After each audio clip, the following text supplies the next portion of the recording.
आषाढ़ का पहला दिन और ऐसी वर्षा माँ, ऐसी धारासार वर्षा, दूर दूर तक की घाटियां भीग गई।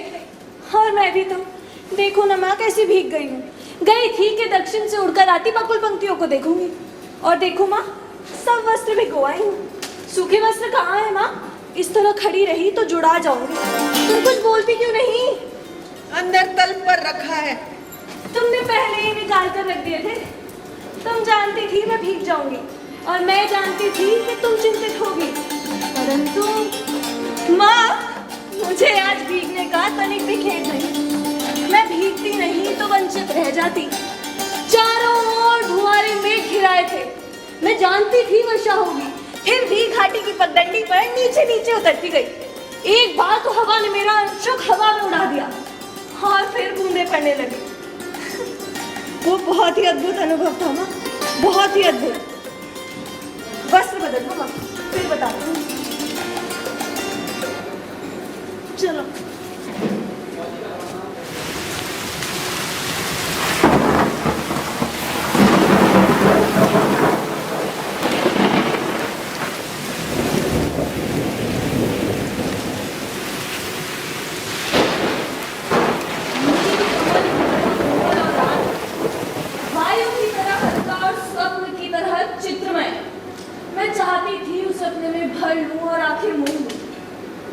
मेरा तो शरीर भी निचुड़ रहा है माँ।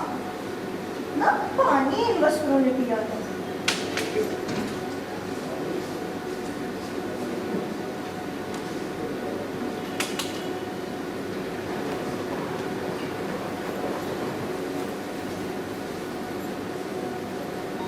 हो गया?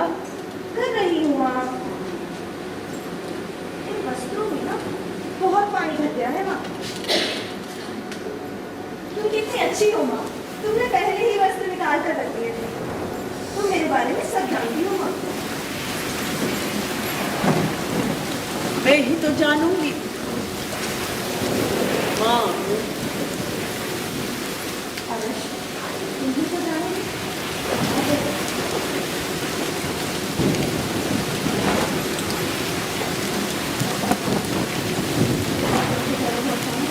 बहुत अद्भुत अनुभव था।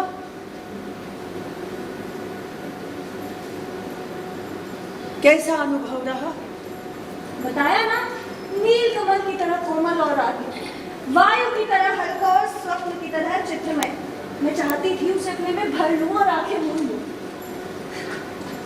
ओह, शीत की चुभन के बाद उष्णता का स्पर्श। माँ, आज का वो दिन मैं कभी नहीं भूल सकती। सौंदर्य का ऐसा साक्षात्कार मैंने आज तक नहीं किया। जैसे सौंदर्य अस्पृश्य होते हुए भी मासल हो। मैं उसे देख सकती थी, छू सकती थी, पी सकती थी।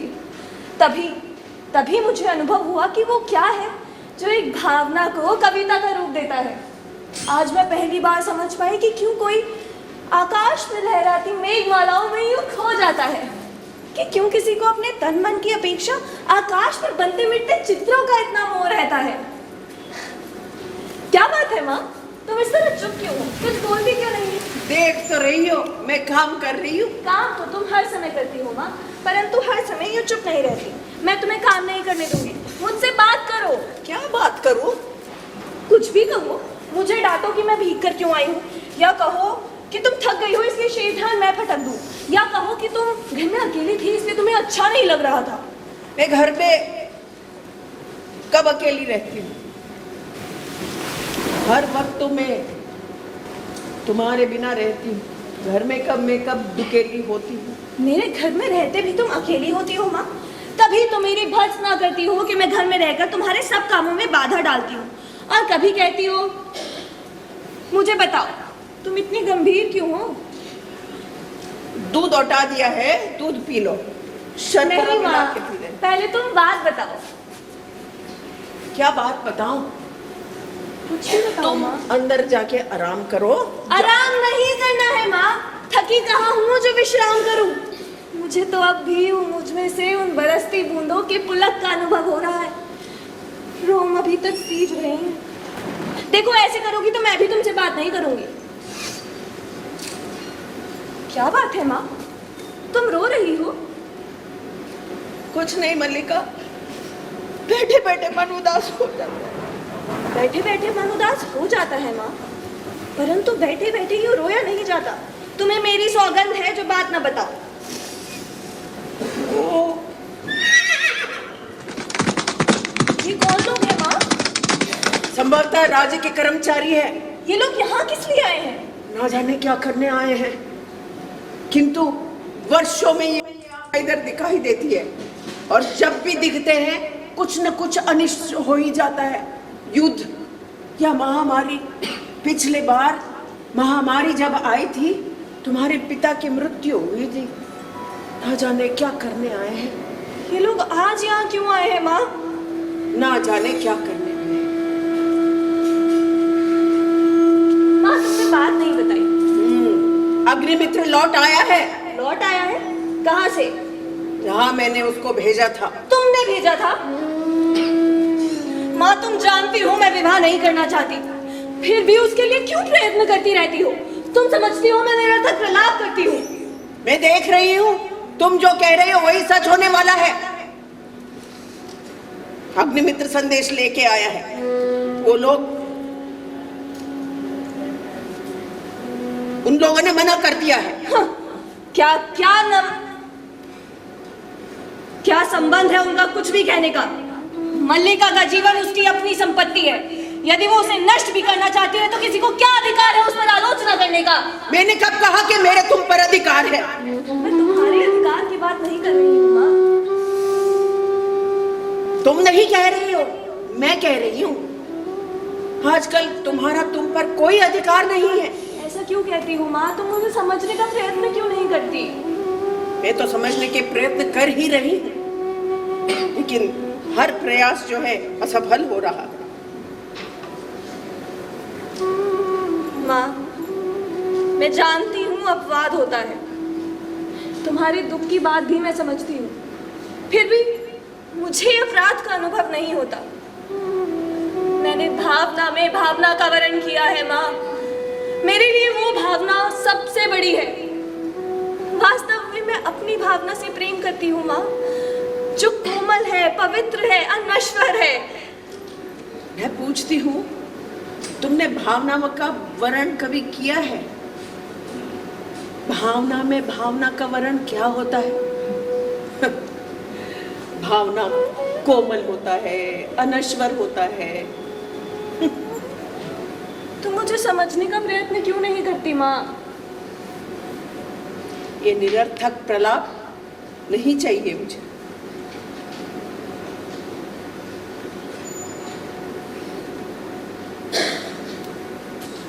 ठहरो माँ, तुम कहाँ चल दी? माँ का जीवन भावना नहीं है, कर्म होता है। माँ को बहुत कुछ करना है। हम जिएंगे ना हरिण शावक। एक बाण साथ होकर हम अपना प्राण नहीं त्यागेंगे। एक बाण यदि प्राण ले सकता है तो हाथों का कोमल स्पर्श प्राण दे भी तो सकता है। हमें नए प्राण मिल जाए, हम फिर वनस्थली में घूमेंगे, कोमल दुर्वा का। ये आवाज हरिण शावक, यहाँ ऐसा कौन व्यक्ति है जिसने इसे याद किया? क्या दक्षिण की तरह यहाँ आज भी? ग्राम प्रदेश में नई आकृतियां देख रहा हूं। राज्य के कुछ कर्मचारी हैं। हम सोएंगे, हम थोड़ी देर सो लेंगे तो हमारी पीड़ा कम हो जाएगी, लेकिन उससे पहले हमें थोड़ा दूध पी लेना चाहिए। मल्लिका, दूध हो तो किसी भाजर में ले आओ। माँ ने दूध औटा कर रखा है, देखती हूँ। अभी अभी मैंने यहाँ से 3-4 राज कर्मचारियों को घोड़े पर जाते देखा। माँ कह रही थी जब भी ये लोग दिखाई देते हैं कुछ ना कुछ अनिष्ट होता है, कभी युद्ध तो कभी महामारी। वर्षा के रोमांच के बाद मुझे तो ये सब बहुत विचित्र लगा। माँ आज बहुत रुष्ट है। हम पहले से सुखी हैं। हमारी पीड़ा धीरे धीरे दूर हो रही है। मल्लिका, न जाने इसके कोमल जैसे रुई शरीर पर उसे बाढ़ छोड़ता बना कैसे। ये कुलांच भरता मेरी गोद में आ गया। मैंने इससे कहा कि मैं तुम्हें वहां ले चलता हूं जहां तुम्हारी माँ की सी आंखें और उसका सा स्नेह हो। लाओ, दूध मुझे दे दो और इसे अपने बाहों में ले लो।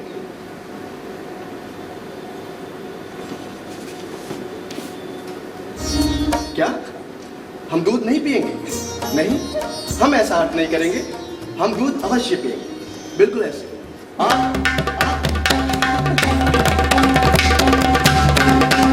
दूध पिलाकर उसके मांस को और भी कोमल कर देना चाहते हैं?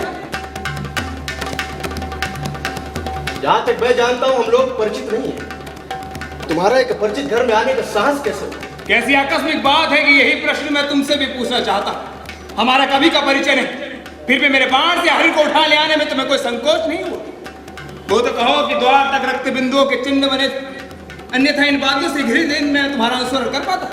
देख रहा हूं कि तुम इस ग्राम प्रदेश के निवासी नहीं हो। मैं तुम्हारी दृष्टि की प्रशंसा करता हूं। मेरी वेशभूषा ही इस बात का परिचय है कि मैं यहाँ का निवासी नहीं। मैं तुम्हारी वेशभूषा को देखकर नहीं कहता। तो क्या मेरे ललाट की रेखाओं को देखकर कह रहे हो? जान पड़ता है कि चोरी के अतिरिक्त सामग्री का भी अभ्यास करते हो। ऐसा लांछन लगाते तुम्हें लज्जा नहीं आती? क्षमा चाहता हूँ देवी, परंतु जिस हरि शावक को आप बाहों में लिए हैं वो मेरे बाण से आहत हुआ, इसलिए वो मेरी संपत्ति और मेरी संपत्ति मुझे लौटा तो देगी। इस प्रदेश में हरणों का आखेट नहीं होता है राज। तुम बाहर से आए, इसलिए इतना ही पर्याप्त है कि हम तुम्हें इसके लिए अपराधी ना माने। अब राजपुरुषों का अपराध का निर्णय ग्रामवासी करेंगे। ग्रामीण युवक अपराध और न्याय का शब्दार्थ भी जानते हैं। शब्द, अर्थ, राजपुरुषों की संपत्ति है। जानकर आश्चर्य हो। समझदार व्यक्ति जान पड़ते हो, फिर भी ये नहीं जानते कि राजपुरुषों के अधिकार बहुत दूर तक जाते हैं। मुझे देर हो रही है, वो हरि शावक मुझे दे दो। इस प्रदेश में हरणों का आखेट नहीं होता है राज। हम सब एक ही प्रदेश के निवासी। तुम ये सोचकर भूल कर रहे हो कि हम इसे तुम्हारे हाथ में सौंप देंगे। मल्लिका, इसे अंदर ले जाकर तल पर या आस्तन पर रख दो।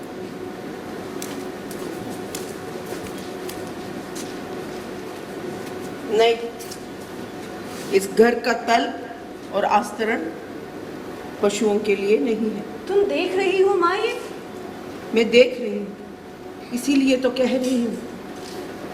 हमारे घर का तल पशुओं के लिए नहीं है, मनुष्यों के लिए है। मल्लिका, लाओ, इसे मुझे दे दो। इसके लिए मेरी बाहों का आस्तरण ही पर्याप्त होगा। इसे मैं अपने घर ले जाऊंगा। और राजपुरुष दंतुल तुम्हें ले जाता देखता रहेगा? ये राजपुरुष तंतुल के रुचि पर निर्भर करता है। राजपुरुष की रुचि अरुचि क्या होती है? संभवतः इसका परिचय तुम्हें अवश्य देना होगा। संभवतः ठहरो राजपुरुष, हरिन शावक के लिए हट मत करो। तुम्हारे लिए प्रश्न अधिकार का है, उनके लिए संवेदना का। कालिदास निशस्त्र होते हुए भी तुम्हारे शस्त्र की चिंता नहीं करेंगे। कालिदास? तुम्हारा अर्थ है कि जिनसे मैं हरि शावक के लिए तर्क कर रहा था वो कवि कालिदास है? हाँ, किंतु तुम कैसे जानते हो कि कालिदास कवि हैं? कैसे जानता हूँ? उज्जैनी की राज्य सभा का प्रत्येक व्यक्ति ऋतु संहार के लेखक कवि कालिदास को जानता है। उज्जैनी का प्रत्येक व्यक्ति उन्हें जानता है? सम्राट ने स्वयं ऋतु संहार पढ़ा और उसकी प्रशंसा की, और वो कालिदास को वहां का राजकवि बनाना चाहते हैं। राज्य उन्हें सम्मान देना चाहता है, उन्हें राजकवि का आसन प्राप्त होगा। मैंने उनसे अशिष्टता का व्यवहार किया, मुझे उनसे क्षमा मांगनी चाहिए। प्रणाम। तुमने सुना माँ? राज्य उन्हें सम्मान देना चाहता है। हाँ, मैंने सुन लिया। लो, इस दूध में मैंने शर्करा मिला दी है। लो, दूध पी लो। तुमने सुना नहीं माँ? राज्य उन्हें सम्मान देना चाहता है, उस व्यक्ति को जिसे उसके निकट के लोगों ने आज तक नहीं समझा, जिसे घर में और घर से बाहर केवल लांछना और प्रताड़ना ही मिली है। अब तो तुम विश्वास करती हो ना कि मेरी भावना निराधार नहीं है? लो, दूध पी लो। और इधर और किसी का आतिथ्य नहीं करना हो, यही समझ। आतिथ्य? मैं चाहती हूँ आज इस पूरे घर में पूरे संसार का आतिथ्य कर सकूं। तुम्हें इस दूध से मिला दूं माँ? मैं दूध से बहुत नहा चुकी हूँ। तुम कितनी निष्ठुर हो माँ? तुमने सुना नहीं? राज्य उन्हें सम्मान देना चाहता है। मुझे निष्ठुर रहने दो। आस्तरण बिछा दूं? तुम निष्ठुर नहीं हो माँ। मैंने कब कहा तुम निष्ठुर हो? मुझे निष्ठुर ही रहने दो। माँ, तुम सोच सकती हो आज मैं कितनी प्रसन्न हूँ। हाँ,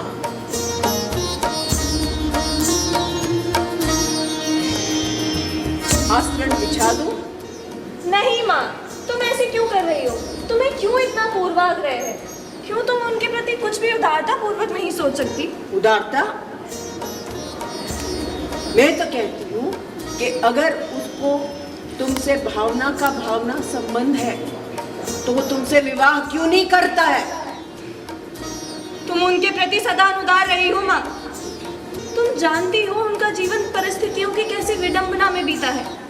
ऐसे अभावग्रस्त और साधनहीन जीवन में कोई विवाह की कल्पना ही कैसे कर सकता है?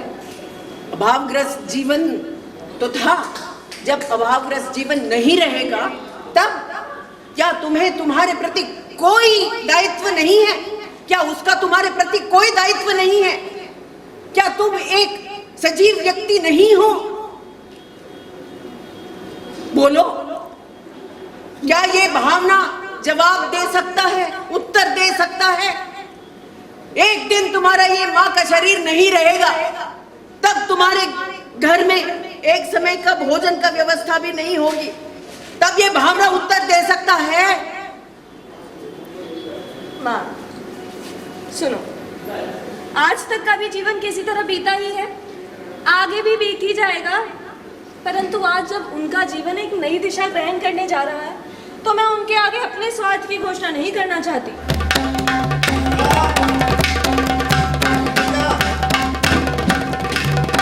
देखो अंबिका, मैं आज सारे ग्राम में घोषणा करने जा रहा हूँ कि मेरा कालिदास से अब कोई संबंध नहीं है। क्या हुआ है अरे मातुल? क्या हुआ?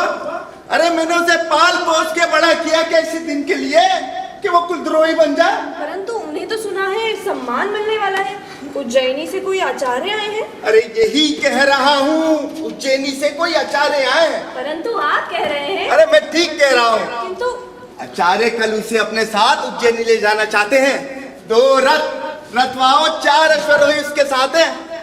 मैं तुमसे नहीं कहता था अंबिका कि हमारे प्रापितामह का दोहित का पुत्र राज्य की ओर से शकों से युद्ध कर चुका है।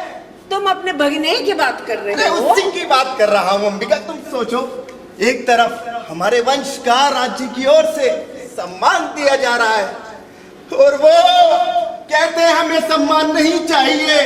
वे सम्मान नहीं पाना चाहते? अरे सम्मान मिलता है, ग्रहण कर लो। अरे कविता का मूल्य ही क्या है? कविता का कुछ मूल्य है अरे मातुल, इसीलिए तो सम्मान का मूल्य है। मैं तो कहती मैं हूँ, समझती हूँ उनके हृदय में ये सम्मान कहाँ छुपता है। मैं तो कहती हूँ कि वो अवश्य उज्जैन जाएंगे। अवश्य अवश्य जाएगा। वो क्या कहा था तुमने?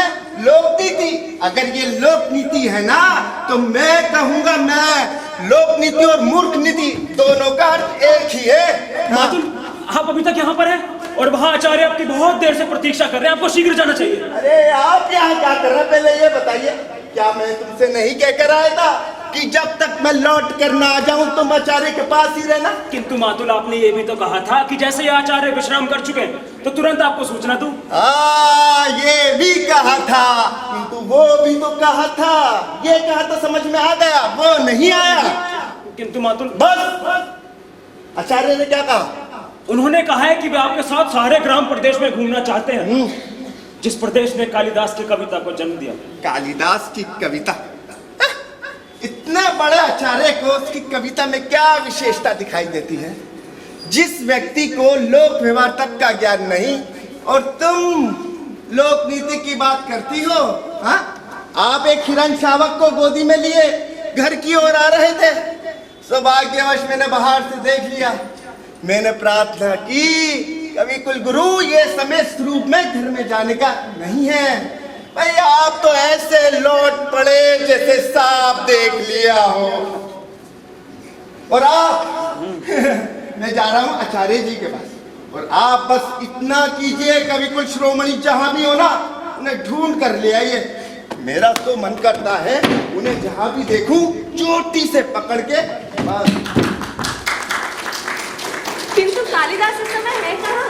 कालिदास इस समय जगदम्बा के मंदिर में है। आपने उन्हें देखा है? हाँ, देखा है। तो फिर आपने मातुल को क्यों नहीं बताया? मैं नहीं चाहता कि मातुल इस समय वहां जाए। क्यों?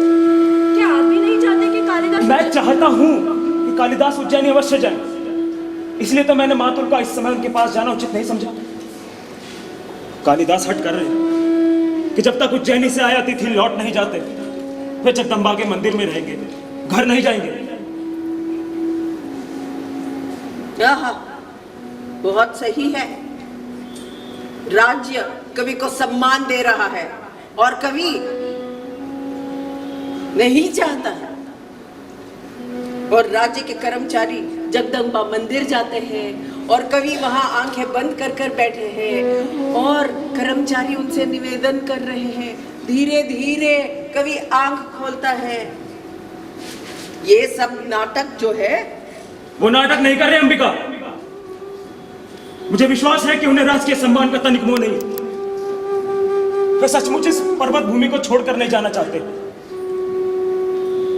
मातुल का या किसी का भी आग्रह उनका हट नहीं छुड़ा सकता।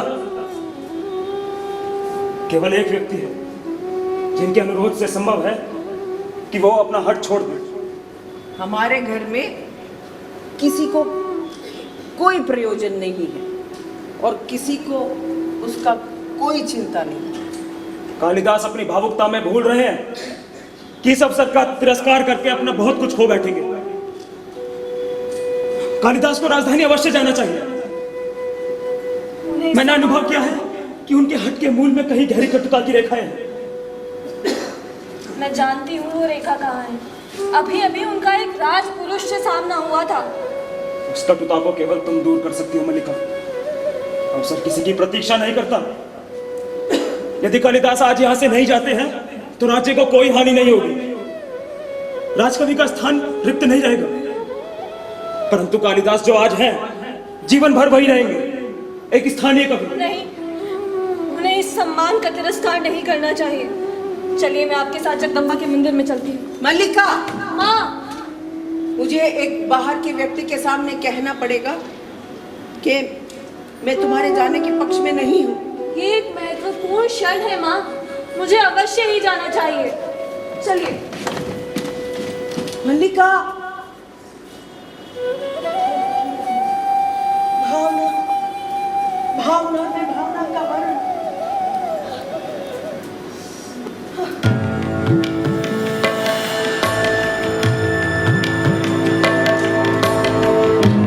घिरे हुए मेघों ने असमय अंधकार कर दिया अंबिका, या तुम्हें समय का ज्ञान नहीं रहा?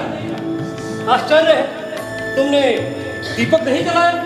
विलोम, तुम यहाँ क्यों आए हो? दीपक जला दूं? तुम्हें विलोम का ऐसे आना आश्चर्य का विषय नहीं है। तुम जानते हो तुम्हारा इधर आना मल्लिका को सह नहीं है। जानता हूं अंबिका, मल्लिका बहुत भोली है। वो लोग जीवन के संबंध में कुछ नहीं जानती। वो नहीं चाहती कि मैं इस घर में आऊं। क्यों? क्योंकि कालिदास नहीं चाहता। और कालिदास क्यों नहीं चाहता? क्योंकि मेरी आंखों में उसे अपने हृदय का सत्य झांकते दिखाई देता है, उसे उलझन होती है।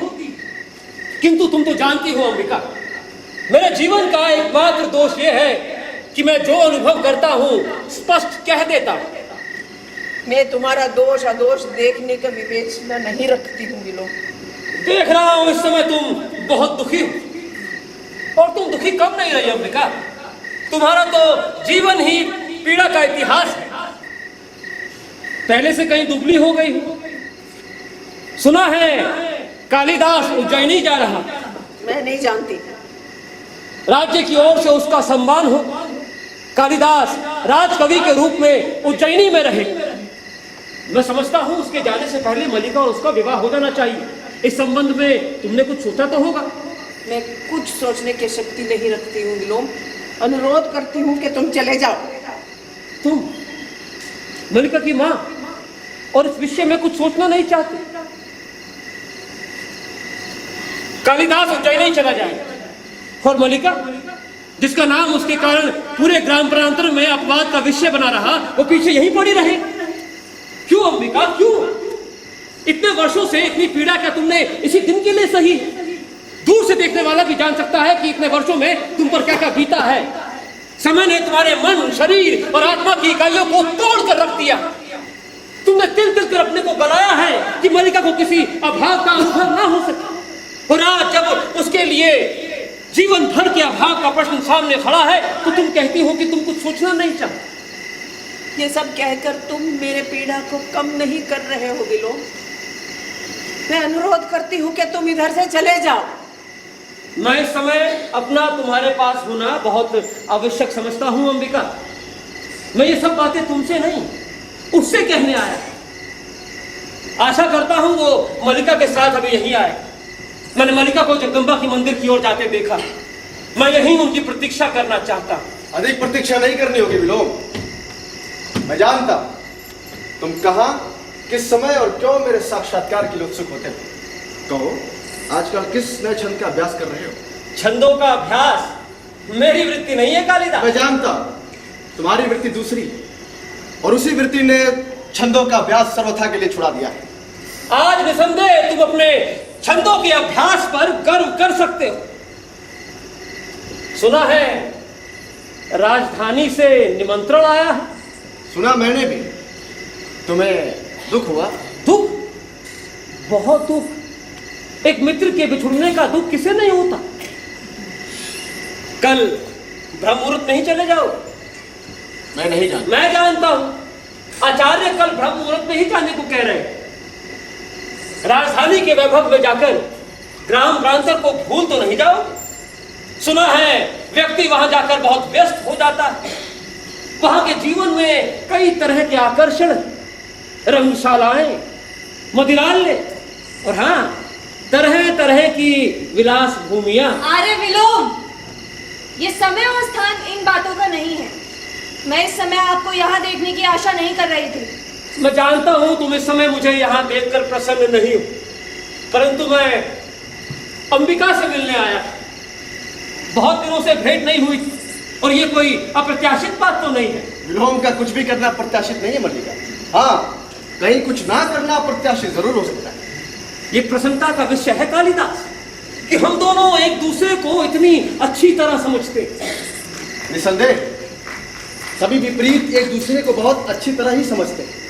अच्छा, अच्छा है तुम इस सत्य को स्वीकार करते हो। इस निकटता के आधार पर तुमसे एक प्रश्न पूछ सकता हूं। संभव है फिर कभी हमारे बात करने का अवसर ही प्राप्त ना हो। तुम अभी तक वही कालिदास हो ना? मैं तुम्हारा अभिप्राय नहीं समझा। मेरा अभिप्राय यह है कि तुम अभी तक वही व्यक्ति हो ना अरे जो विनोद! तब तक थे। मैं इस प्रकार की अनर्गलता का क्षम्य नहीं समझती। अनर्गलता? इसमें अनर्गलता क्या है? मैं बहुत सार्थक प्रश्न पूछ रहा हूं। क्यों कालिदास, मेरा प्रश्न सार्थक नहीं है? अंबिका, मैं कुछ नहीं जानती, ना ही जानना चाहती हूँ। ठहरो अंबिका। आज तक ग्राम प्रांतन में कालिदास के साथ मलिका के संबंध को लेकर बहुत कुछ कहा जाता रहा है। उसे दृष्टि में रखते हुए क्या यह उचित नहीं है कि कालिदास ये स्पष्ट बता दे कि उसे उज्जैनी अकेले ही... कालिदास आपके किसी भी प्रश्न का उत्तर देने के लिए बाध्य नहीं है। मैं कब कहता हूं कि बाध्य है? संभवतः उसका अंतःकरण उसे मेरे प्रश्न का उत्तर देने के लिए अवश्य बाध्य करे। क्यों कालिदास? मैं तुम्हारी प्रशंसा करने के लिए अवश्य बात है। तुम दूसरों के घर में नहीं, उनके जीवन में ही अनाधिकार प्रवेश कर जाते हो। अनाधिकार प्रवेश? मैं? अंबिका, तुम कालिदास की इस बात से कहां तक संगत प्रतीत होती कि मैं विलोम दूसरों के घर में अनाधिकार प्रवेश कर जाता? बस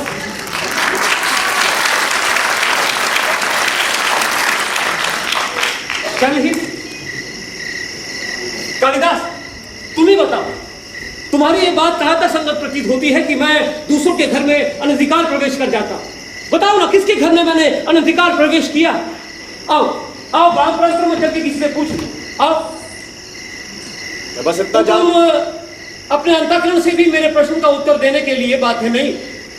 संभवतः प्रश्न ही ऐसा।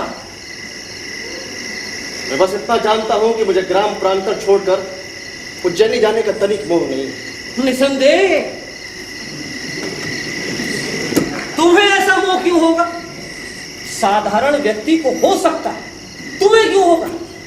मैं तो केवल इतना जानना चाहता था, यदि क्षण भर के लिए मान लिया जाए कि तुम जाने का निर्णय कर लो, तो उस स्थिति में क्या यह उचित नहीं? अरे विलोम, आप अपनी सीमा से आगे जाकर बात कर रहे हैं।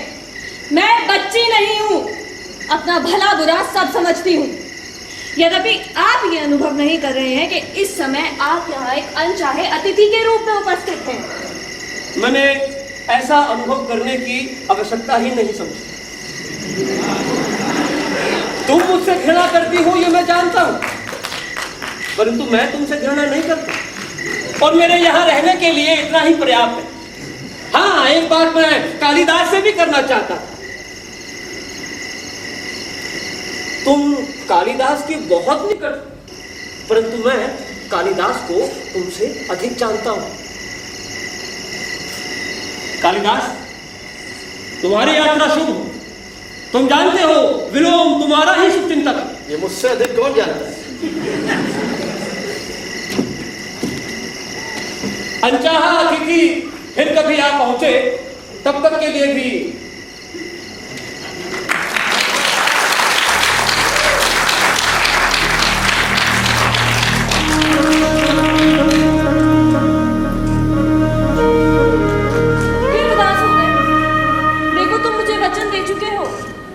फिर एक बार सोचो मल्लिका, प्रश्न मेरे सम्मान और राष्ट्रीय स्वीकार करने का नहीं, उससे कहीं बड़ा प्रश्न मेरे सामने खड़ा है। और वो प्रश्न मैं हूं ना? तुम मुझे जानते हो ना? तुम समझते हो उस सम्मान का तिरस्कार करके तुम यहाँ रह जाओगे तो मुझे सुख होगा? तुम्हारे जाने के बाद मेरे अंतर को अवश्य ही एक रिक्तता छालेगी। बाहर भी संभवतः बहुत सूना प्रतीत होगा। फिर भी मैं अपने साथ छल नहीं कर रही हूं। मैं हृदय से कहती हूं तुम्हें जाना चाहिए। चाहता हूं कि इस समय तुम अपनी आंखें देख पाते। मेरी आंखें इसलिए गीली है कि तुम मेरी बात नहीं समझ रहे।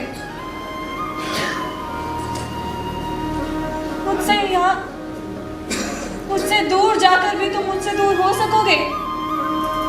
यहाँ ग्राम प्रांतन में रहकर तुम्हारी प्रतिभा को विकसित होने का अवसर कहाँ मिलेगा? यहाँ के लोग तुम्हें नहीं समझते। वे सामान्य की कसौटी पर तुम्हारी परीक्षा करते हैं। विश्वास करते हो ना कि मैं तुम्हें जानती हूँ? मैं जानती हूँ कोई भी रेखा तुम्हें घेर ले तो तुम घिर जाओगे। मैं तुम्हें घेरना नहीं चाहती, इसलिए कहती हूँ जाओ। प्रश्न तुम्हारे घेरने का नहीं है मल्लिका। मैं समझता हूं कि ग्राम प्रांतर मेरी वास्तविक भूमि है। मैं इस ग्राम प्रांतर से कई सूत्रों से जुड़ा हुआ। उन सूत्रों में तुम हो, यह आकाश, ये मेघ है, यहाँ की हरियाली, पशुपाल, हरिणों के बच्चे। मैं इस भूमि से जाकर ऊपर जाऊंगा। ये क्यों नहीं सोचते कि नई भूमि तुम्हें और अधिक उर्वरा मिलेगी? इस भूमि से तुम जो कुछ ग्रहण कर सकते थे कर चुके हो। अब तुम्हें एक नई भूमि की आवश्यकता है जो तुम्हारे व्यक्तित्व को अधिक पूर्ण बना दे। नई भूमि सुखा भी तो सकती है। कोई भूमि ऐसी नहीं जिसके अंतर में कोमलता ना हो। तुम्हारी प्रतिभा उस कोमलता का स्पर्श अवश्य पालेगी। और उस जीवन की अपनी अपेक्षाएं भी। और ये क्यों आवश्यक है कि तुम उन अपेक्षाओं का पालन करो? तुम दूसरों के लिए नई अपेक्षाओं की सृष्टि कर सकते हो। फिर भी कई आशंकाएं मन में उठती है। हृदय में उत्साह का अनुभव नहीं होता है मल्लिका। मेरी ओर देखो, अब भी उत्साह का अनुभव नहीं होता। विश्वास करो, यहाँ से जाकर भी तुम यहाँ से दूर नहीं हो सकोगे। यहाँ के मेघ, यहाँ की वायु, यहाँ के हरिण, सब कुछ तुम अपने साथ ले जाओगे। और मैं भी तुमसे दूर नहीं होंगी। जब भी तुम्हारे निकट होना चाहूंगी, पर्वत शिखर पर उड़कर आते मेघों में गिर जाया करूंगी।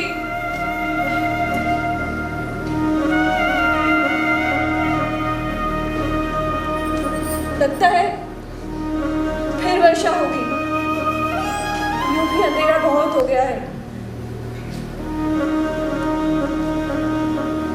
आचार्य तुम्हारी प्रतीक्षा कर रहे होंगे। मुझे जाने के लिए कह रही हूं। इसका अर्थ है कि तुमसे विदा लो। विदा तुम्हें नहीं दूंगी।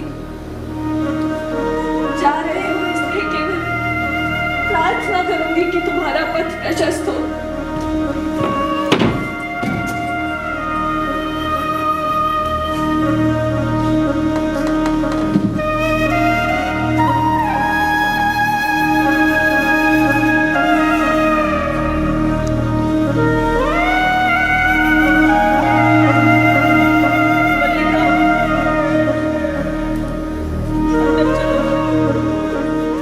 मुझे यहीं रहने दो माँ।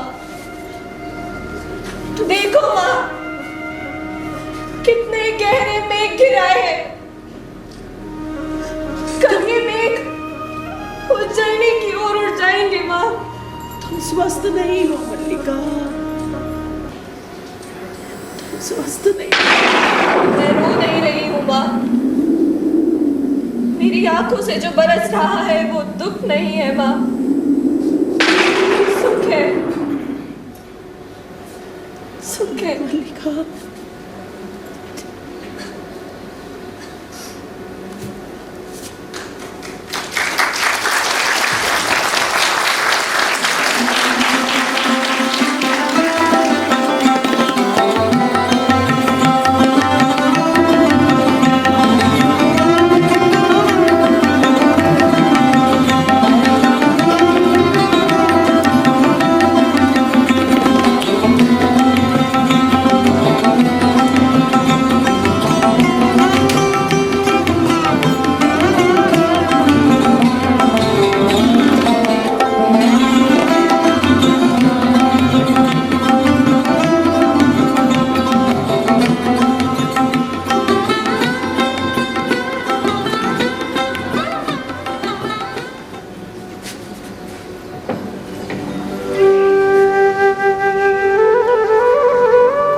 मल्लिका, मल्लिका, आई।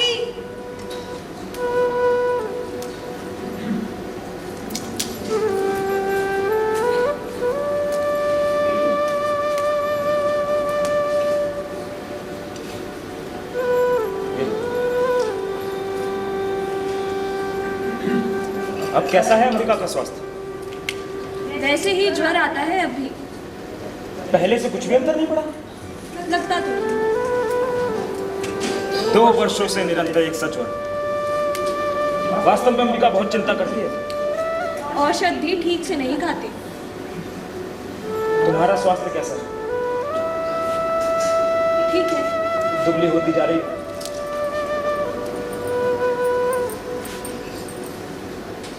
बहुत दिनों से राजधानी की ओर से कोई व्यक्ति नहीं आया। कभी कभी सोचता हूँ एक बार जाकर उनसे मिलूं। क्यों? कई बातें करना चाहता हूँ।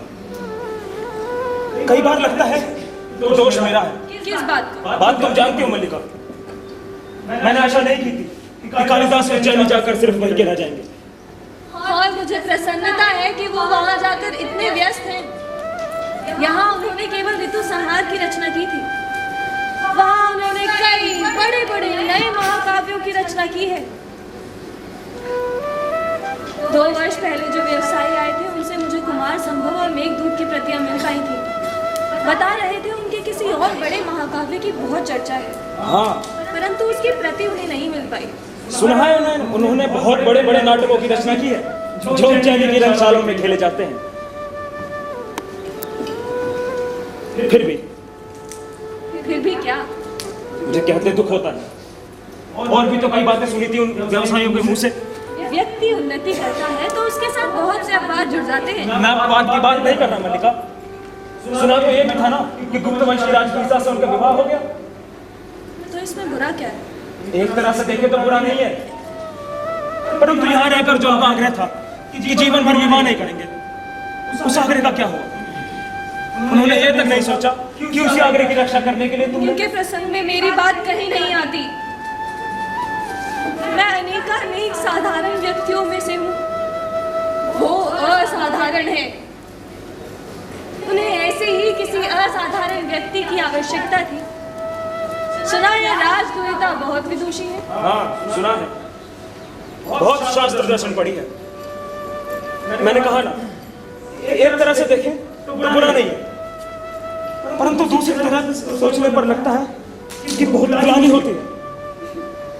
मैं आपको औषध दे दूं।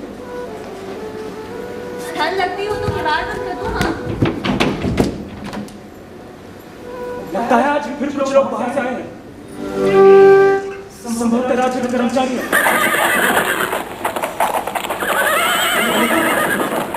मल्लिका, ठीक वैसी दो आकृतियां जैसी तब देखी थी जब आचार्य कालिदास को लेने आए थे। ऐसी आकृति हाँ, जानते हैं हम इन आकृतियों के संबंध में क्या कहती हैं? कहती हैं जब भी आकृतियां दिखाई देती हैं कुछ ना कुछ अनिष्ट होता है, कभी युद्ध तो कभी महामारी। परंतु पिछली बार तो ऐसा कुछ भी नहीं हुआ। नहीं हुआ? क्या हुआ? और जो हुआ वो तो अच्छा ही हुआ। मल्लिका, मैंने फिर एक और आकृति को घोड़े पर जाकर देखा। बहुत परिचित आकृति है मल्लिका। मुझे विश्वास है ये स्वयं कालिदास है। कालिदास? हाँ हाँ, ये कैसे संभव है? मैंने अपनी आंखों से देखा है। वे परबत शिखर की ओर रहे घोड़ा दौड़ाते, कोई उन्हें पहचान न सके। पहचान नहीं कर सकती। राज्य के कर्मचारी साथ में होंगे उनके। मैं अभी जाकर देखता हूँ। ये आए हैं, हम पर्वत शिखर की ओर गए हैं। संगिनी, इनसे पूछो तो लगा सकते हैं। तू पूछ। अच्छा, सुनो, ये घर तुम्हारा है? हाँ, आइए, आप लोग मेरे यहाँ आए हैं। हम विशेष रूप से किसी के यहाँ नहीं हैं, बस यूं ही आए हैं इस ग्राम प्रांगण में घूमते हुए। हम यहाँ के घर देखना चाहते हैं, यहाँ के जीवन का अध्ययन करना चाहते हैं। लेकिन पहले मैं परिचय दे दूं। ये है लंगड़ी, उज्जैनी के नाट्य केंद्र में नृत्य का अभ्यास करती है और नाटक लिखने में भी इनकी रुचि है। और ये है संगिनी, उसी नाट्य केंद्र में वीणा वादन सीखती है। बहुत सुंदर गाने गीत लिखती है। अब गति और आ रही है। और तुम्हारा परिचय? तुमने अपना परिचय नहीं दिया। मेरा परिचय कुछ भी नहीं। आइए आप लोग आसन ले लीजिए। हम यहाँ बैठने के लिए नहीं, यहाँ के जीवन का अध्ययन करने के लिए आए हैं। तो आप इस स्थान को क्या कहते हैं? किस स्थान को? इसका अभिप्राय सारे स्थान से है, चाहे समय हमें। तो जो उज्जैनी में हम इसे प्रकोष्ठ कहते हैं। यहाँ तुम लोग क्या कहते हो?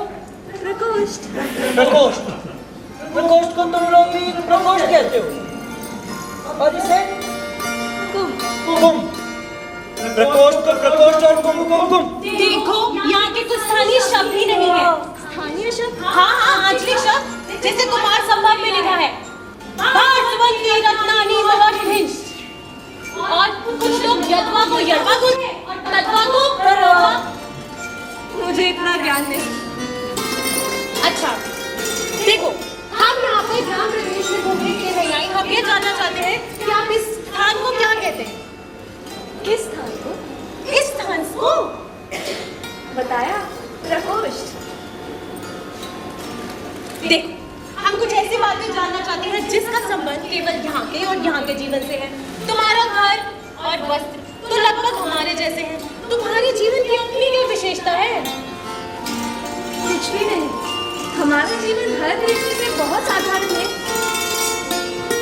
मैं ये मान ही नहीं सकती। इस प्रदेश ने कालिदास जैसी असाधारण प्रतिभा को जन्म दिया है। यहाँ की तो प्रत्येक वस्तु असाधारण होनी चाहिए। देखो, हम राजकीय नियोजन से कवि कालिदास के जीवन की पृष्ठभूमि का अध्ययन कर रहे हैं। तुम समझ सकती हो ये कितना बड़ा और महत्वपूर्ण कार्य है।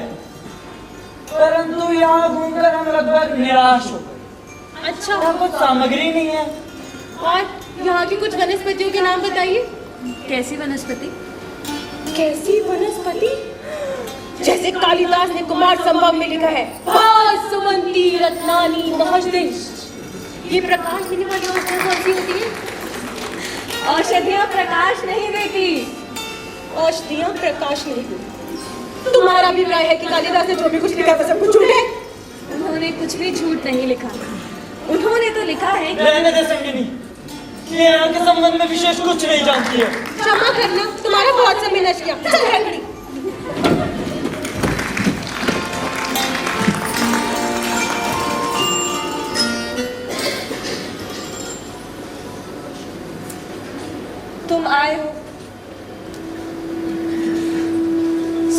थी जब तुम आओगे तो वैसे ही आषाढ़ का दिन होगा, वैसे ही मेघ घिरे होंगे, वैसे ही वर्षा होगी और वैसे ही मैं उस वर्षा में भीगूंगी।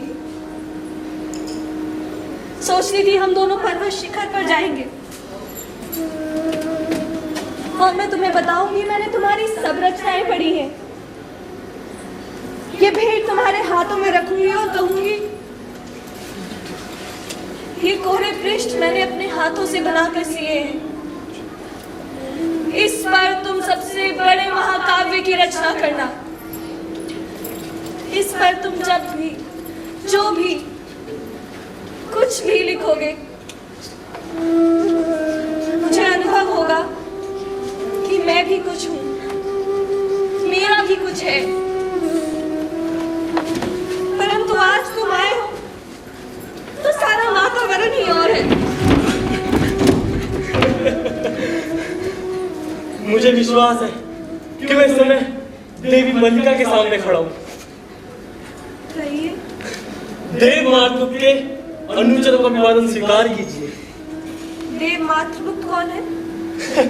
ऋतु संहार, कुमार संभव, मेघदूत एवं रघुवंश के प्रणेता कविंद्र, राजनीति का श्राद्ध आचार्य तथा काश्मीर के भावी शासक, देव मातृगुप्त की राजमहिषी देवी प्रिय मंत्री आपके साक्षात्कार के लिए उत्सुक है और शीघ्र ही यहाँ आना चाहती है। किंतु कुमार संभव और मेघदूत के प्रणेता तो कालिदास है, पर आप लोग कह रहे हैं वो गुप्त राज्य की ओर से कश्मीर का शासन संभाले जा रहे हैं। देव मातृगुप्त उन्हीं का तो नया नाम है।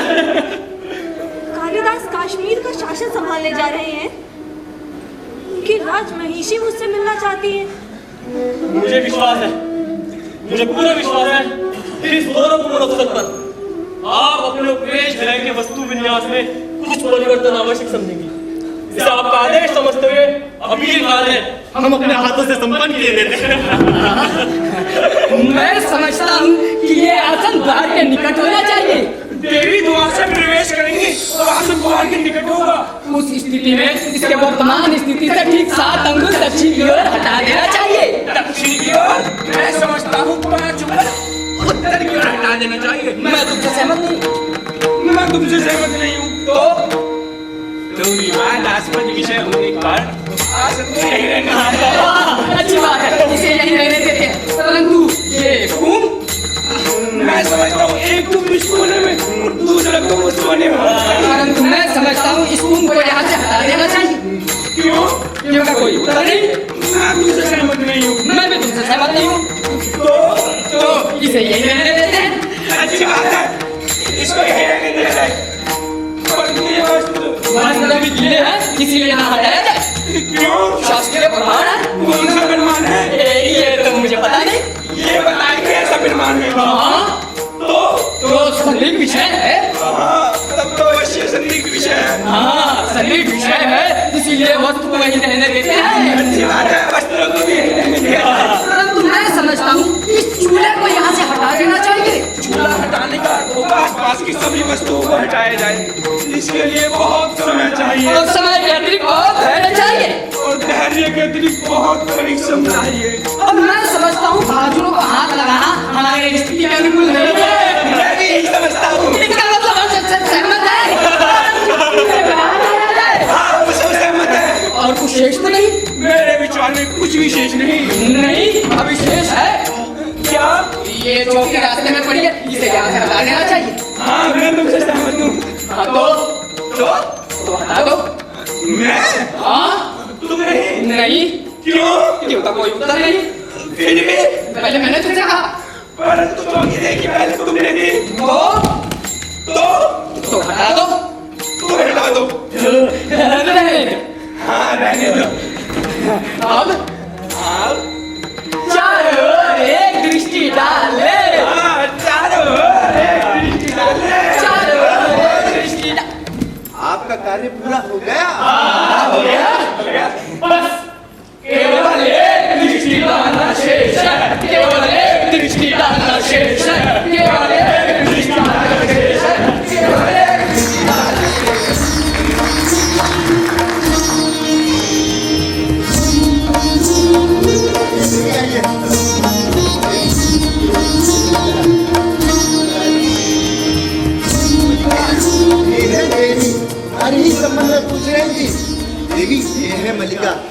प्रदेश की राजश्री।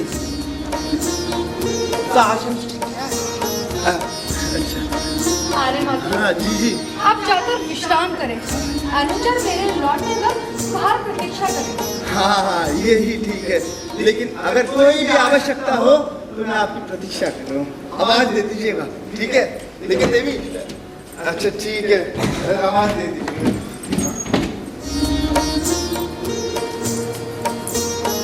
सचमुच बहुत सुंदर हो। जानती हूँ, अपरिचित होते हुए भी तुम मुझे अपरिचित नहीं लग रही हो। तुम्हें और तुम्हारे घर को देखना चाहती थी। उन्होंने बहुत बार इस घर की और तुम्हारी चर्चा की है। जिन दिनों में तुम सीख रहे थे उन दिनों में यहाँ का भी स्मरण किया करते थे। मैं समझ नहीं पा रही हूँ किस रूप में आपका आतिथ्य करूँ। आप ये आसन ले लें तो मैं आपके लिए कुछ। अतिथि की बात मत सोचो। मैं तुम्हारे यहाँ अतिथि के रूप में नहीं आई हूँ। संभव था ये ना भी आते, परंतु मैं ही इन्हें विशेष आग्रह के साथ लेके आई हूँ। मैं स्वयं एक बार इस प्रदेश को देखना चाहती थी। इसके अतिरिक्त ये भी चाहती थी कि इस प्रदेश का कुछ वातावरण साथ ले जाऊं। यहाँ से बहुत दूर तक की पर्वत श्रृंखलाएं दिखाई देती हैं। कितनी निर्व्यास सुंदरता है। मुझे तुमसे आकर यहाँ स्पर्धा हो रही है। सौंदर्य का ये साजुको केवल हमारे लिए एक सपना है। बैठ जाओ, मेरे पास आकर बैठो। लगता है ग्राम प्रदेश में भी रहकर तुम्हें साहित्य से अनुराग है। किसकी रचनाएं हैं ये? कालिदास की। अब वे मातृगुप्त के नाम से जाने जाते हैं। यहाँ भी उनकी रचनाएं मिल जाती हैं। उज्जैनी से आने वाले व्यवसायियों से मैंने कहकर मंगवाई थी। समझ सकती हूँ। उनसे जान चुकी हूँ कि बचपन से तुम उनकी संगी रही हो। उनकी रचनाओं के प्रति तुम्हारा मोह स्वाभाविक है। वो भी जब तक यहाँ के जीवन की चर्चा करते हैं ध्यान मग्न हो जाते हैं। कई बार तो राजनीतिक कारण से उनका मन उखड़ने लगता है। तुम ऐसा नहीं समझती? मैं राजनीतिक जीवन के संबंध में कुछ भी नहीं जानती, क्योंकि तुम ग्राम प्रदेश में ही रही हो। देख रही हो तुम्हारा घर बहुत जर्जर स्थिति में। इसका परिसंस्कार आवश्यक है। चाहो तो इस कार्य के लिए भी आदेश दे जाऊंगी। आप बहुत उदार हैं, परंतु हमें इसी घर में रहने का अभ्यास है, इसलिए असुविधा नहीं होती। फिर भी चाहूंगी कि इस घर का परिसंस्कार हो जाए। उनके जीवन के आरंभिक वर्षों का इस घर के साथ भी संबंध रहा है। खेद है, कार्य के निरीक्षण के लिए मैं स्वयं यहाँ नहीं रह पाऊंगी। कल ही हमें आगे की यात्रा आरंभ कर देनी होगी। तुम हमारे साथ क्यों नहीं चलती? मैं? हाँ, तुम किसी ऐसे सूत्र से तो नहीं मेरी बंधी हो? माँ यहाँ है। ये कोई बाधा नहीं है। तुम्हारी माँ के साथ चलने की भी व्यवस्था हो सकती है। तुम मेरे साथ वहाँ मेरी संगनी के रूप में रहोगी। क्षमा कीजिएगा, मैं अपने को इस गौरव की अधिकारिणी नहीं समझती, परंतु मैं तुम्हें इससे कहीं अधिक की अधिकारिणी समझती हूँ। मेरे आने से पहले राज्य के 3 अधिकारी आए थे। तुम उनमें से जिसे भी चाहो अपने योग्य समझो, उसी के साथ तुम्हारे विवाह का प्रबंध किया जाए। देवी! संभवतः तुम तीनों में से किसी को भी अपने योग्य नहीं समझती, परंतु राज्य में ये 3 ही नहीं और भी आपसे अनेक। आग्रह करती हूँ देवी, इस विषय पर चर्चा छोड़ दीजिए। तुम्हारे मन में कल्पना नहीं है कि तुम्हारा घर परिवार देवी! नहीं, इसकी कोई कल्पना नहीं है। इसका जीवन भावना के स्तर पे चलता है। हाँ, शांत हो जाओ, तुम्हारा स्वास्थ्य ठीक नहीं है। तुमसे अधिक स्वस्थ हूँ मैं। दिन, माह, वर्ष मैं इसी घर में व्यतीत कर रही हूँ। ये घर नहीं, काल गुफा बन गया। तुम नहीं चाहती हो कि मैं घर में जो आए हैं उनसे मैं बात करूं, परंतु माँ, तुम्हारा स्वास्थ्य ठीक नहीं है।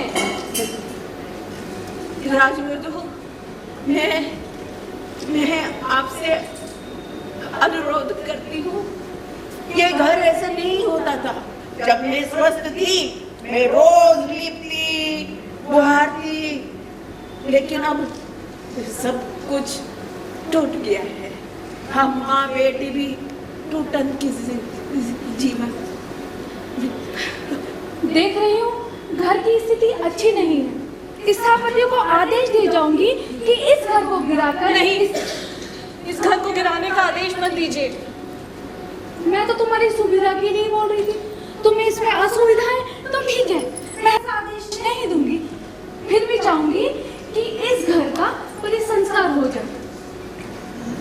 राजमद्र, मैं आपसे कुछ कहना चाहती हूँ।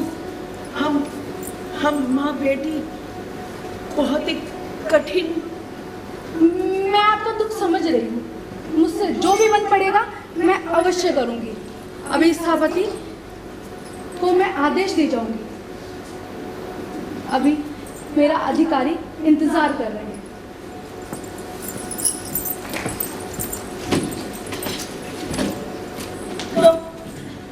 लो, कहती थी ना कि मेघदूत पढ़ो। मेघदूत में भावना है।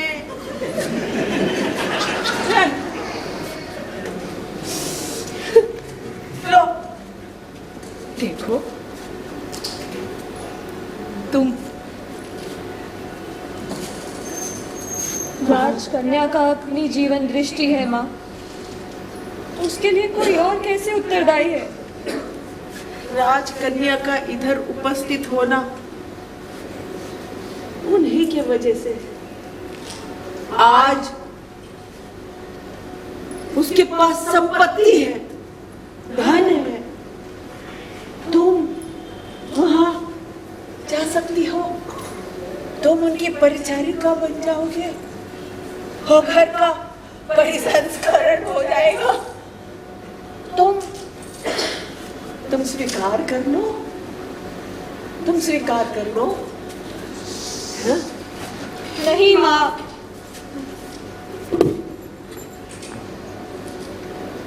मल्लिका, तुम अभी भी रोती हो उसके लिए जिसने कुछ मत कहो।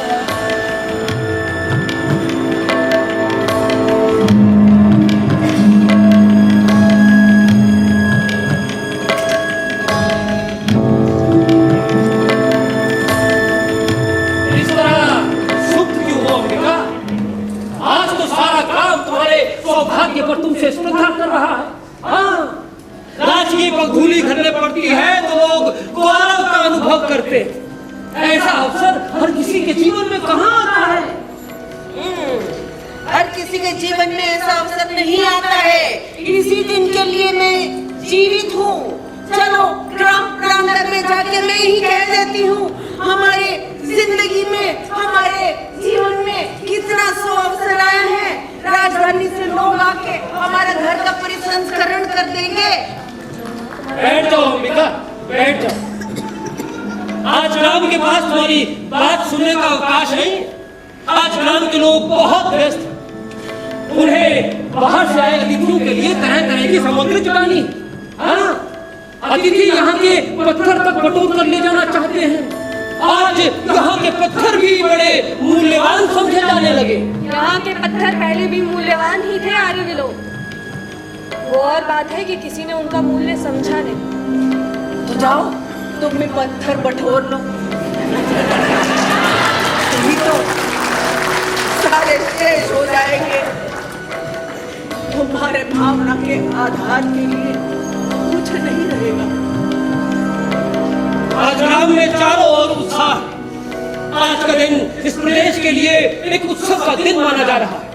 आज लोग अपने पशुओं तक की चिंता नहीं कर रहे।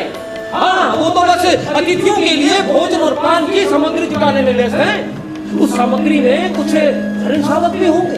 हाँ, जिन्हें राजकन्या के विशेष आदेश पर एकत्रित किया जा रहा है। ये सच नहीं है। सच नहीं है? राजकन्या ने स्वयं आदेश दिया है। उस आदेश का कोई और अर्थ भी हो सकता है। और अर्थ? और क्या अर्थ हो सकता है? क्या राजकन्या हिरण शावकों से खेला करेंगी?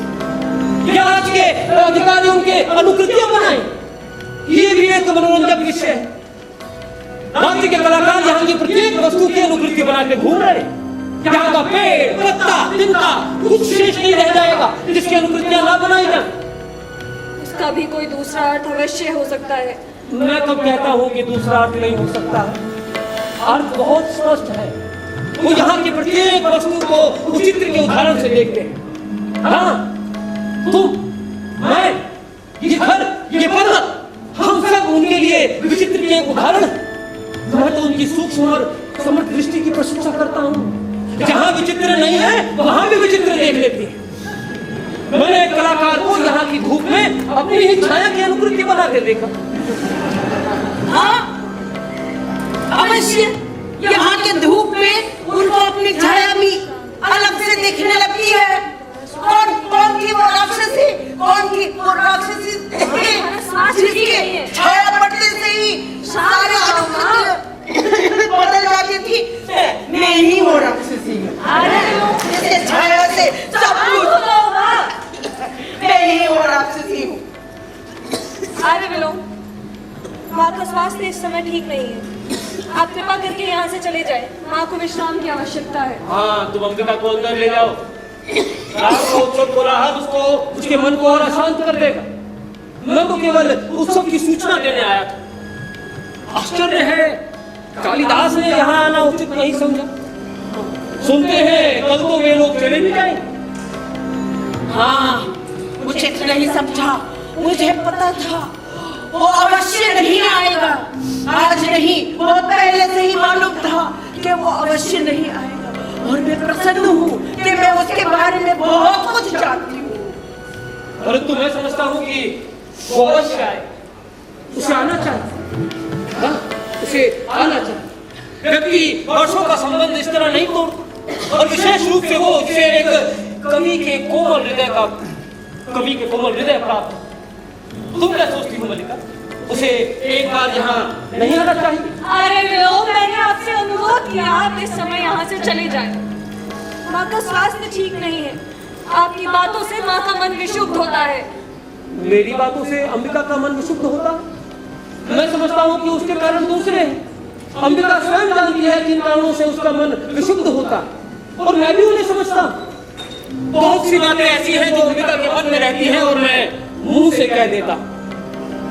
मैं जानता हूँ इस समय मेरा यहाँ आना तुम्हें अखर रहा है। मुझे कोई नई बात नहीं, शिखर की ओर से एक अशोभित को आके देख रहा हूँ। संभव है कि इस बात को क्षण के लिए वो यहाँ रुक जाए। मैं भी उससे कुशल क्षेम पूछ लूंगा। हमारी पुरानी मित्रता है। उस दृष्टि में आपका यहाँ होना किसी भी रूप से उचित नहीं है। अरे विलोम, आपको उनसे मिलना है तो उसके लिए यही एक स्थान नहीं है। लेकिन यही स्थान क्या बुरा है? उसके जाने के दिन भी हमारी भेंट नहीं हुई थी, और वर्षों के बाद मिलने से अंतराल का अनुभव नहीं होगा। अरे विलोम, मैं आपसे अनुरोध करती हूँ इस समय आप यहाँ रुकने का हट ना करें। माँ, इनसे कहिए चले जाए। अरे विलोम, मैंने आपसे कहा कि यहाँ से चली जाइए।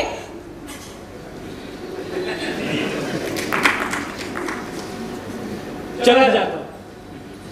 मैं नहीं चाहता कि मेरे कारण यहाँ कोई अयाचित स्थिति उत्पन्न हो, परंतु जान सकता हूँ क्या अयाचित स्थिति उत्पन्न हो सकती है। क्यों अंबिका? जान सकता हूँ। मैं तो जानती हूँ।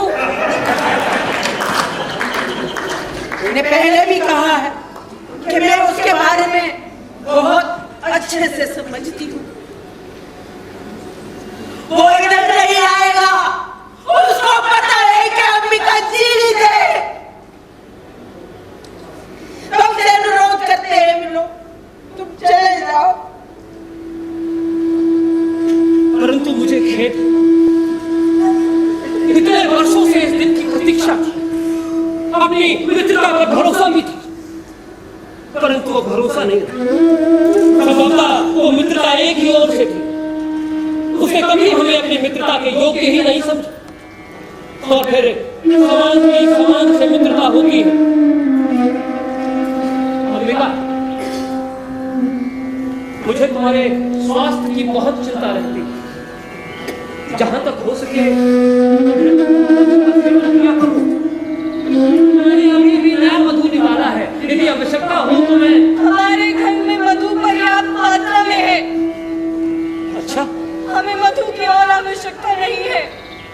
ठीक।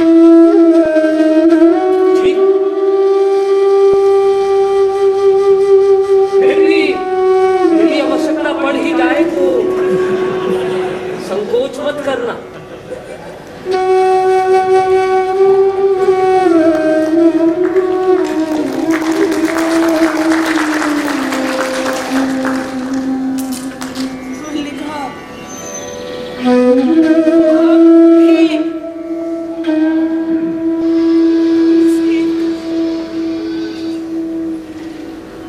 किससे कुछ मत कहो माँ,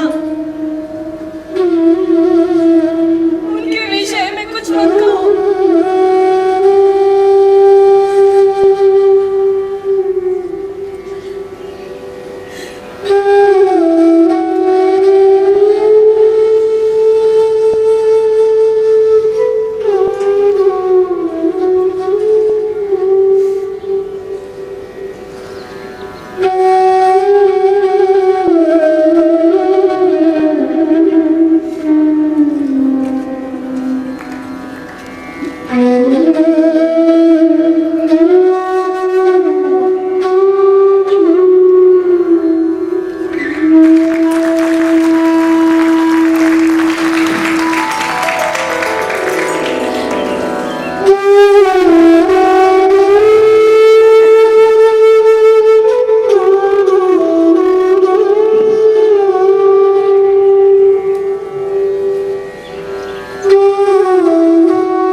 मलिका,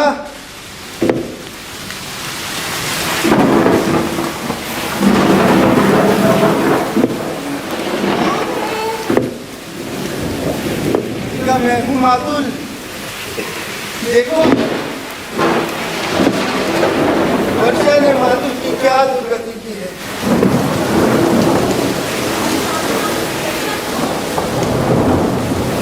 इस वर्षा से बचने के लिए तो हमारे घर के सिवा कोई शरण नहीं थी। तोता, मातुल के लिए तुम आज भी वही मलिका हो जो पहले थी।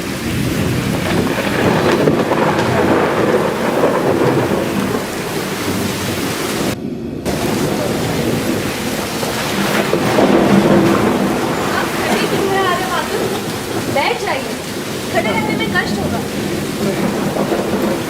तुमने कश्मीर का समाचार सुना? मैं हर समय घर में रहती हूँ, कहीं का भी समाचार कैसे सुन सकती हूँ? मैंने सुना, विश्वास नहीं होता किंतु होता भी है। वहां से आए आहत व्यक्ति का कहना है कि कालिदास ने कश्मीर छोड़ दिया। वहां के लोगों का यह भी कहना है कि उन्होंने संन्यास ले लिया और काशी चले गए, परंतु मेरी समझ में नहीं आता। होता भी है, वैसे भी जो कुछ मैं समझता हूँ मुझे ऐसा लगता है वो सदा झूठ होता है, इसीलिए मैं कुछ नहीं कहता।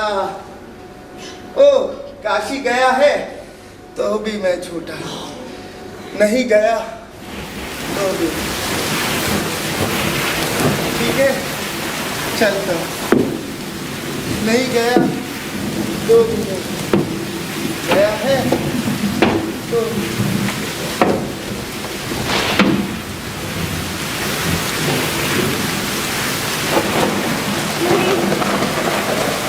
तुम काशी नहीं गए, तुमने संन्यास नहीं लिया,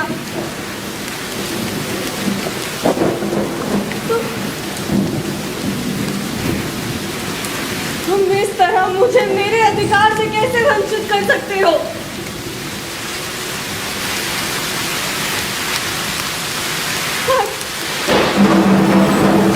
वही आषाढ़ का दिन है, वैसे ही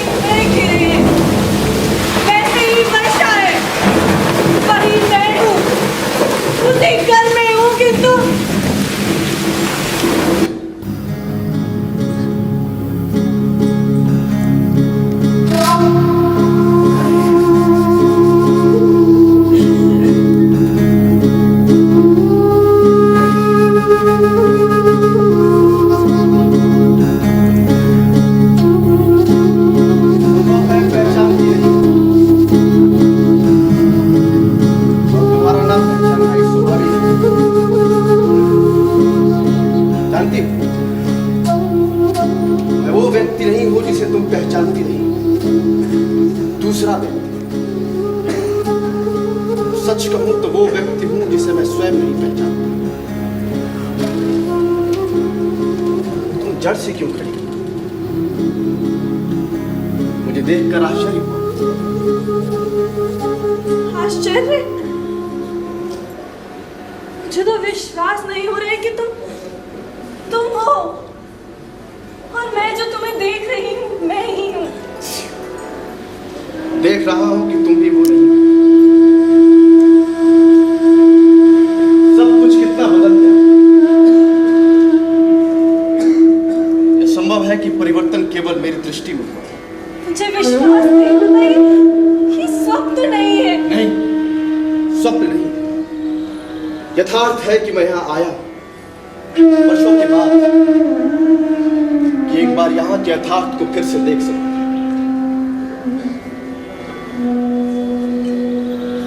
बहुत थक गए हो। मेरे यहाँ सूखी वस्तु तो नहीं है, परंतु मेरे थकने की चिंता मत करो मलिका। जानती, इस तरह थकना भी जीवन की एक महत्वाकांक्षा हो सकती है।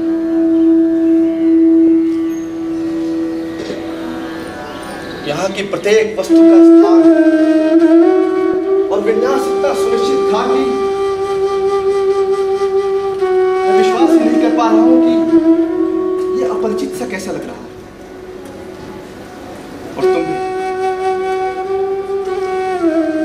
सचमुच पहचाने नहीं जाते। तुम भी कहां पहचानी जाती? यहाँ की प्रत्येक वस्तु में जो आत्मीयता थी वो मुझे यहां से जाकर कहीं नहीं मिली। वो कुंभ, बाग छाल, कुशा, दीपक, गेरू की आकृतियां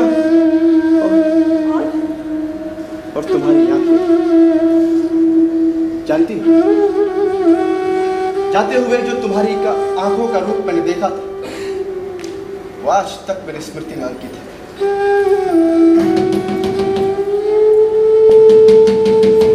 द्वार बंद रहने दो। तुम जो बात कर रहे थे करते रहो। देख तो लो कौन आया। वर्षा का दिन है, कोई भी हो सकता है। तुम बात करते रहो।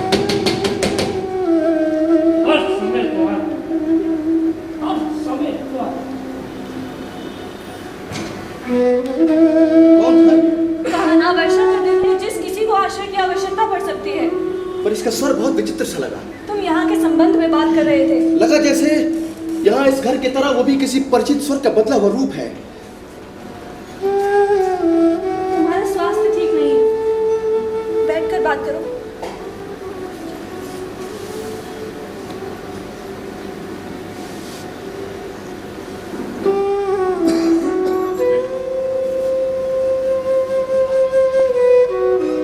मैंने बहुत बार अपने संबंध में सोचा है और हर बार इस निष्कर्ष पर पहुंचा हूं कि अंबिका ठीक कहती थी। मैं यहां से क्यों नहीं जाना चाहता था? एक कारण ये भी हो सकता है कि मुझे अपने आप पर विश्वास नहीं था। मैं नहीं जानता था कि अभाव और भर्त्सना के जीवन व्यतीत करने के बाद प्रतिष्ठा और सम्मान के वातावरण में कैसा अनुभव होता है। मन में कहीं आशंका थी कि वो वातावरण मुझे छा लेगा और मेरे जीवन की दिशा को बदल देगा। और वो आशंका निराधार नहीं थी मल्लिका। तुम्हें बहुत आश्चर्य हुआ था जब मैं कश्मीर का शासन संभालने जा रहा था। तुम्हें ये बात बहुत अस्वाभाविक लगी थी, परंतु मुझे इसमें कुछ भी अस्वाभाविक नहीं लगा था। अभावपूर्ण जीवन की एक स्वाभाविक प्रतिक्रिया थी। संभवतः उसमें उन सब से प्रतिशोध लेने की उत्कट आकांक्षा जिन्होंने जब तब मेरी भर्त्सना की थी, मेरा उपहास उड़ाया था। परंतु मैं जानता था कि मैं सुखी नहीं हो सकता। मैंने बार बार अपने आप को समझाया कि वो वातावरण, उस वातावरण में कोई कमी नहीं, कमी मुझ में है। मैं अपने आप को बदल लूं तो सुखी हो सकता हूं, परंतु ना मैं खुद को बदल सका, अधिकार बिना, सम्मान बहुत बिना, मेरी लिखी हुई प्रतिलिपियां देश भर में प्रचलित हुई, किंतु मैं सुखी नहीं हो सकता। अपने आप को आश्वासन देता कि आज नहीं तो कल मैं इन परिस्थितियों पर वश पा लूंगा। उसे दोनों क्षेत्रों में बांट दूंगा, परंतु मैं स्वयं ही परिस्थितियों के हाथ में बनता और चालता हूं। इस कल की मुझे प्रतीक्षा थी, वो कल कभी आया ही नहीं। धीरे धीरे खंडित होता गया, और एक दिन मैंने पाया कि मैं वो व्यक्ति नहीं जिसका उस विशाल के साथ कुछ भी संबंध था।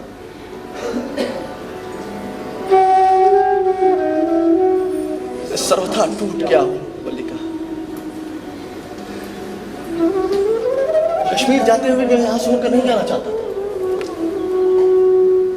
भय था कि तुम्हारी आंखें मेरे अस्थिर मन को और अस्थिर कर देंगी। इसका कुछ भी परिणाम हो सकता था। इस पर तुम पर क्या प्रक्रिया होगी, दूसरे तुमसे क्या कहेंगे, लेकिन इस संबंध में निश्चिंत था कि तुम्हारे मन में ऐसा कोई भाव नहीं आएगा। और ये आशा लिए हुए चला गया कि एक दिन आएगा जिस दिन अपने मन के सारे द्वंद्व को तुमसे कह सकूंगा। पर मैं भूल गया था कि द्वंद्व केवल एक पल तक ही सीमित नहीं होता, परिवर्तन केवल एक ही दिशा को व्याप्त नहीं होती। इसलिए आज यहाँ आकर बहुत व्यर्थता का बोध हो रहा है। कश्मीर को लोग समझते हैं कि मैंने संन्यास लिया, परंतु मैंने संन्यास नहीं लिया। मैं केवल मातृगुप्त कलेवर से मुक्त हुआ हूं ताकि पुनः कालिदास के कलेवर में जी सकूं।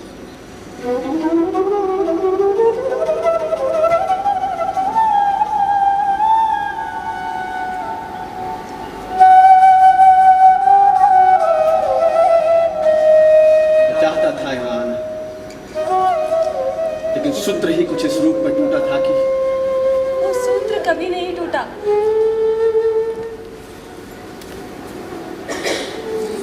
मैंने तुम्हारी सब रचनाएं पढ़ी हैं। मेघदूत की प्रतिक्रिया तुम्हारे पास कैसे पहुंच गई? क्या उज्जैनी से जाने वाले व्यवसायी कई बार इस मार्ग से भी होकर गुजरते हैं। उनके पास से प्रतिक्रिया मिल जाती? मैंने कहकर मंगवाई। वर्ष 2 वर्ष में एक प्रतिलिपि मिलवाती थी। और इसके लिए धन? वर्ष 2 वर्ष में एक प्रतिलिपि मिलवाती थी।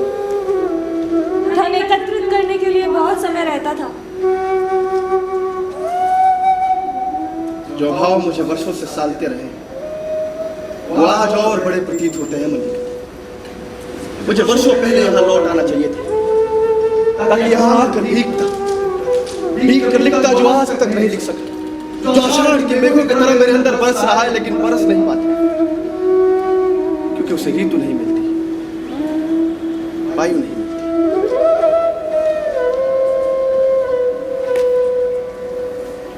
ये कौन सी रचना है? ये तो केवल कोरे पृष्ठ है। ये पृष्ठ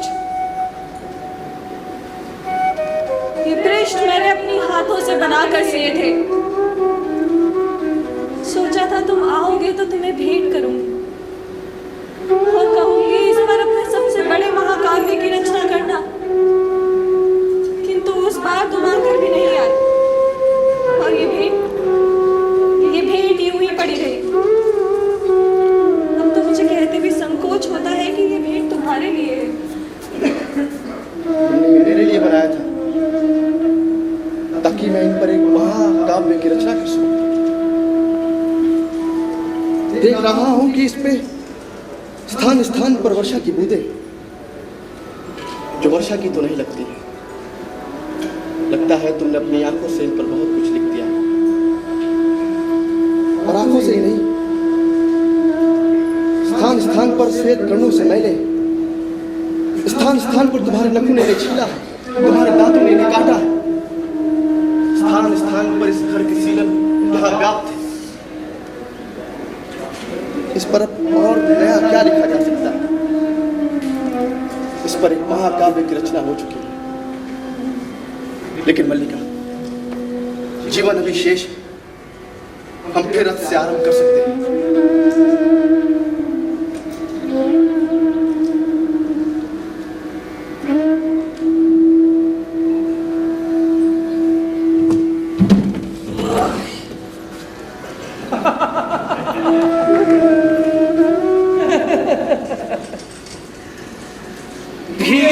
में फिसल के गिरे और गिरे खाई में।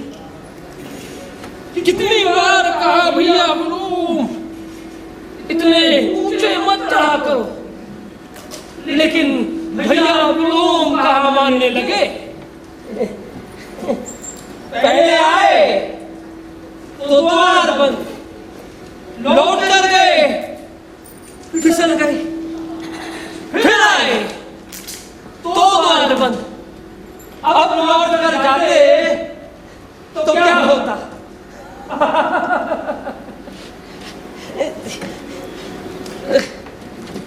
आज का दिन ही ऐसा है कि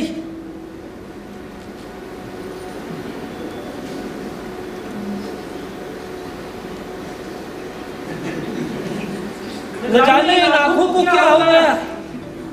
कभी अपरिचित आकृति भी परिचित सी लगती है और कभी परिचित आकृति भी परिचित सी नहीं लगती। अभी इतनी परिचित आकृति है और मैं इसे पहचान ही नहीं पा रहा हूं।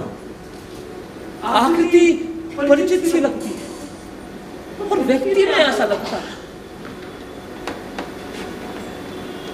क्यों बंधु, तुम मुझे पहचानते हो? आकृति बदल गई, व्यक्ति आज भी वही। स्वर भी परिचित है और शब्द भी। हो तो तुम हो, तुम। गिरने और चोट खाने का सारा कष्ट दूर हो गया। कितने दिनों से तुम्हें देखने की लालसा मन में थी। अरे गले नहीं मिलोगे? मेरा शरीर मैला है इसलिए, या मुझसे ही घृणा है। परंतु इस तरह मेरा और तुम्हारा संबंध टूट नहीं सकता। तुमने कहा था ना, हम दोनों एक दूसरे के बहुत निकट पड़ते हैं। मैंने इतने वर्षों में उस निकटता में अंतर नहीं आने दिया। मैं तो समझता हूं कि अब हम एक दूसरे के और भी निकट पड़ते हैं। क्यों मल्लिका, मैं ठीक नहीं कहता? अरे तुम यहाँ स्तंभित से क्यों खड़ी हो? अब तो लोग इस घर में याचित अतिथि नहीं, अब तो वो अधिकार से आता है। नहीं, अब तो वो कालिदास का आतिथ्य और स्वागत कर सकता है। नहीं, कहोगे कितनी आकस्मिक बात है। उस दिन भी हमारी यही भेंट हुई थी और आज भी यही हुई है। परंतु सच मानो, ये आकस्मिक भेंट नहीं है। तुम जब भी आते हमारी भेंट यही होती। मल्लिका, मल्लिका, तुमने कालिदास के आतिथ्य का उपकर नहीं किया। वर्षों के बाद कोई अतिथि घर में आए और उसका आतिथ्य ना हो। जानती हो, कालिदास को इस प्रदेश के हरण शावकों का कितना मोह है। कालिदास, हे कालिदास, एक हरण शावक इस घर में भी है। हाँ, तुमने मल्लिका की बच्ची को नहीं देखा? उसकी आंखें किसी हरण शावक से कम सुंदर नहीं है। और जानते हो अष्टावक्र क्या कहता है? अष्टावक्र कहता है,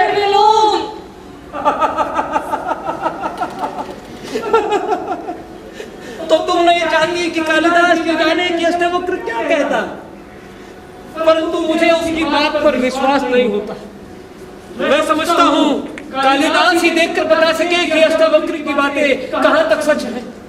क्या बच्ची की आकृति सचमुच लोम से मिलती है या? चलो देखोगे? चलो, यहाँ से चले जाओ विलोम। चला जाओ? कहां से? इस घर से या ग्राम प्रांत से ही? सुना है शासन बहुत बली होता है, प्रभुता में बहुत सामर्थ्य होती है।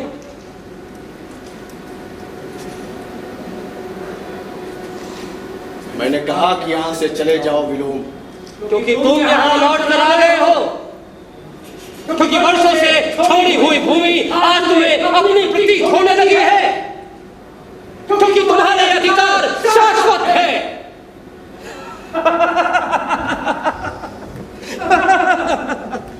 जैसे जैसे तुमसे बाहर जीवन की कोई गति ही नहीं है, तुम ही तुम हो और दूसरा कोई नहीं।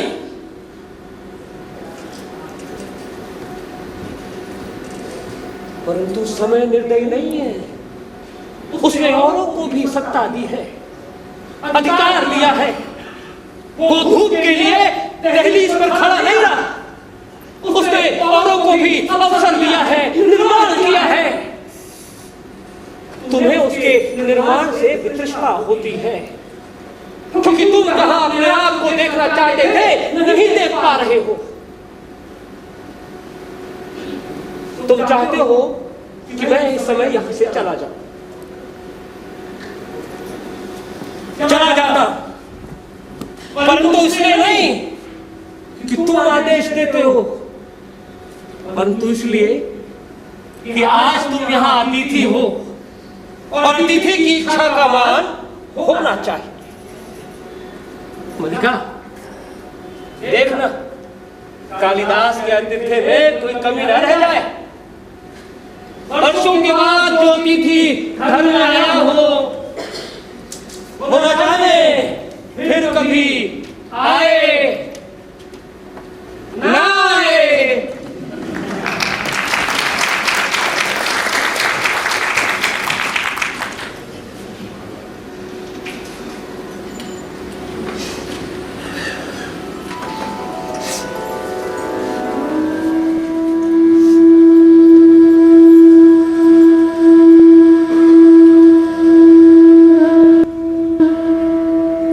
क्या सोच रहे हो?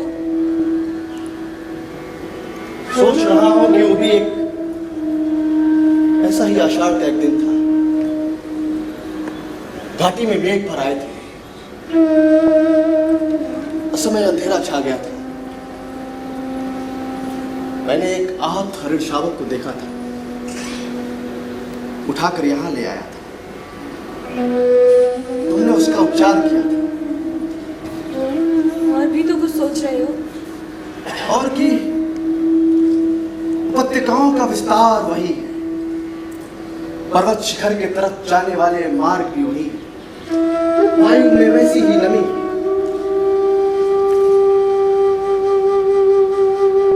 और की वही हृदय जिसमें कंपन होता है, जिसमें आवेश जागता है। लेकिन इन कोरे पृष्ठों का महाकाव्य तब नहीं लिखा गया था। तुम कह रहे थे तुम फिर आज से आरंभ करना चाहते हो। ये किसके रोने की आवाज? ये मेरा वर्तमान है। तुम्हारा वर्तमान? तुम कह रहे थे तुम फिर आज से आरंभ करना चाहते हो। मैं कह रहा था कि मैं इससे आरंभ करना चाहता हूं, किंतु इच्छा का समय के साथ द्वंद्व था। देख रहा हूं कि समय अधिक शक्तिशाली है, क्योंकि क्योंकि